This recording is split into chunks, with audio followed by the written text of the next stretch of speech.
আমি হঠাৎ করে কেন এই রাস্তা দিয়ে হাইটে যাইতেছিলাম, যাওয়ার পথে দেখি অনেক সুন্দর সুন্দর খরগোশগুলা, পোষা খরগোশ। তো দেখতে আমার কাছে অনেক ভালো লাগতেছিল, তাই আমি রাস্তা দিয়ে যখন যাচ্ছি তখন করছি যে একটু দেখে যাই কেমন খরগোশ।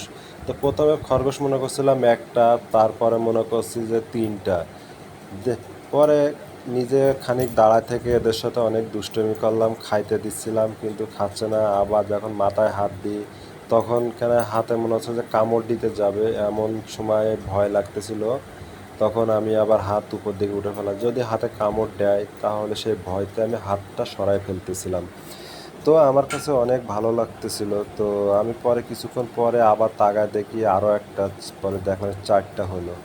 তো চারটা খরগোশের বাচ্চা আমার কাছে, খরগোশের বাচ্চা না, এগুলো অনেক বয়স হয়ে গেছে, প্রায় এক একটা 4-5 বছর করে হয়ে গেছে। তো দেখতে আমার কাছে অনেক ভালো লাগতেছিল, তাই আমি চিন্তা করে দেখলাম যে আমি একটা ভিডিও বানাই নিজের ফ্যামিলি বাচ্চা কাচ্চারা অনেক সময় দেখতে এগুলো অনেক ভালো লাগে। প্রায় 60টা বাচ্চা আছে এখানে। আমার কাছে অনেক ভালো লাগছে। Love you.